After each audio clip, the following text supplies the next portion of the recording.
Today's story is kind of a fun one that I've thought about.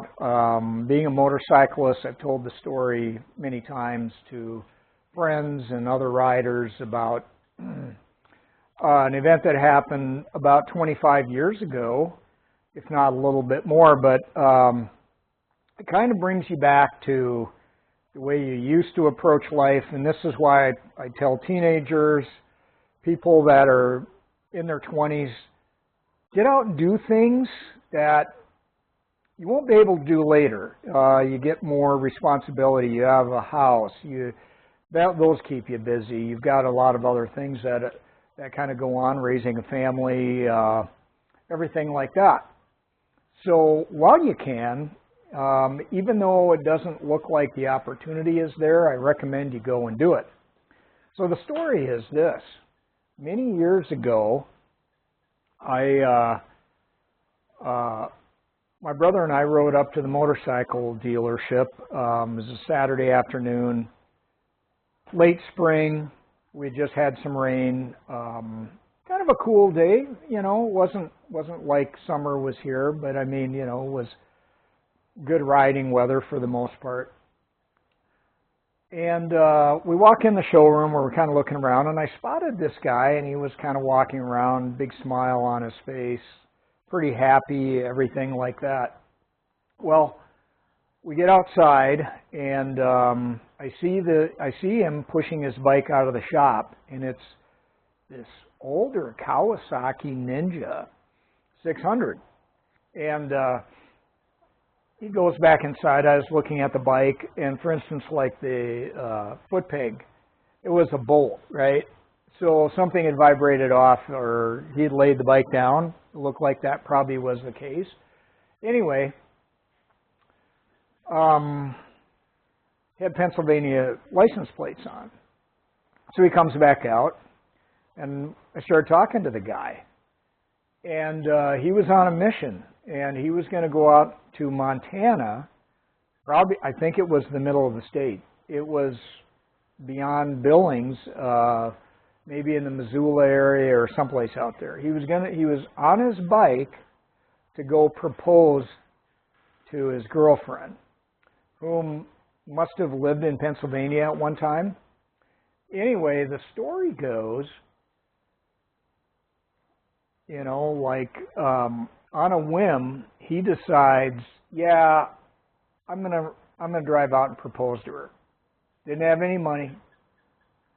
Put on whatever he had. He takes off. Chain breaks. Not far out of the dealer location, 20, 30 miles. It's on the side of the interstate. Somebody pulls up. They had a pickup truck. Started asking what was going on. His chain was broke. I didn't have any money. So these people, out of the kindness of their heart, helped load the bike in the back of his truck, drove him to the dealership, and bought him a new chain, which I thought was pretty cool, right? Because who knows what he would have done? How does that event end? Do you take the bike, sell it for what it's worth, buy a bus ticket, and you go back home?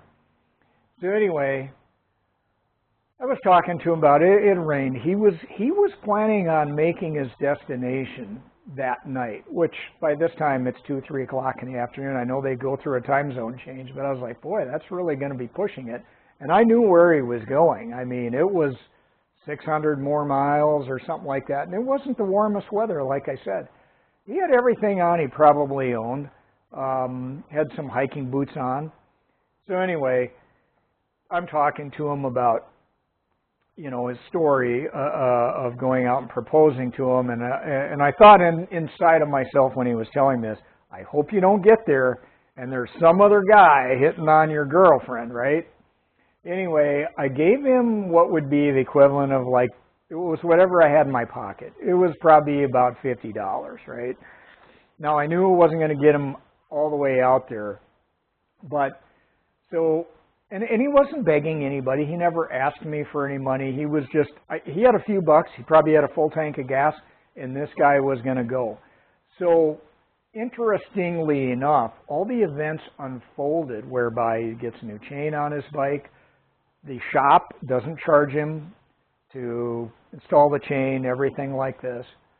And he was going to make it. Now, I'm pretty sure he did, some way or another. I assumed the money I gave him, I did the calculations, probably gas-wise, he's probably going to be a little short if he didn't need anything the rest of the way. But I told him, I said, why don't you go have lunch over here?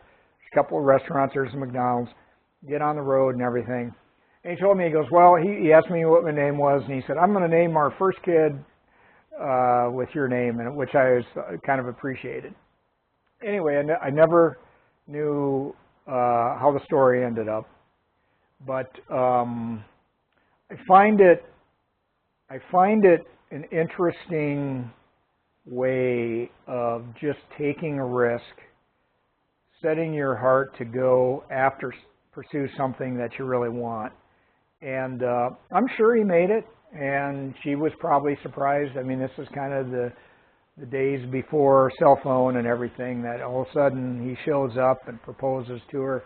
Probably worked out pretty good. If this was you, and you went from Pennsylvania to Montana to propose to somebody, leave a comment. I'd love to know what the rest of the story was.